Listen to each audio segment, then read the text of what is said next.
Do you believe the Russians are being disrespectful when they say that your criticisms of Putin are simply an emotional response? And do you still believe that Putin actually wants to end the war? I can't tell you that, but I'll let you know in about 2 weeks, within 2 weeks. जो साफियों ने सवाल किया तो उन्होंने कहा कि अभी जो है 2 हफ्ते तक मैं कुछ नहीं कह सकता, 2 हफ्ते के बाद कोई पोजीशन में होगा कि हम जो है कुछ जवाब दे सकेंगे। इसी तरह अगर आप इसको गौर से देखें तो दरमियान में इस नेतन्याहू साहब का जो है नेतन्याहू का जो बयान आया था कि वो एक टनल में खड़े हुए थे, टनल के अंदर खड़े होकर बयान दिया था कि हम जो है कुछ सरप्राइज़ देंगे दुनिया को। और इसी तरह अगर आप इसको गौर से देखें तो नाटो ने भी जो है जल्दी में जो है उसको फिनलैंड को भी जो है अपना मेंबर बना लिया है।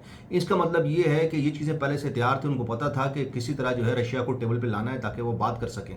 और जो है इसलिए उन्होंने ये पूरा जो है इसको मैं समझता हूँ को बैक हैंड पे इंटेलिजेंस एजेंसी ने डेफिनेटली इनसे सपोर्ट ली होगी।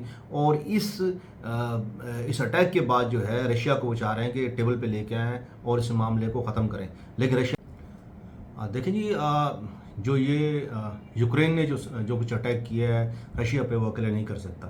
डेफिनेटली इसके पीछे जो है दूसरी पावर्स मौजूद हैं और इसके अंदर जो है पुतिन ने साफ इल्ज़ाम लगाया कि इसके पीछे जो है वो अमेरिका भी है और इसराइल भी है और दूसरी ताकतें भी हैं जिनका नाम वो बाद में लेगा। और उसने क्लियर कट इंडिकेशन दिए कि वो जो है बहुत बड़ा अटैक करेगा यूक्रेन के ऊपर। अच्छा, इससे पहले जो मैं इसको एनालाइज कर रहा था, अगर आप इसको गौर से देखें तो जब इन्होंने हमला किया कीव के ऊपर और क्रेमलिन के ऊपर हमला किया तो जब उससे सवाल किया गया उनसे ट्रम्प से कि भाई ये जो है आपका दोस्त जो है ये क्या कुछ हमले करा, तो उन्होंने कहा जो मैड हो गया है और ये मैड आदमी है और इसने ऐसा किया है, हमारी पीस टॉक को जो है वो ख़त्म किया है।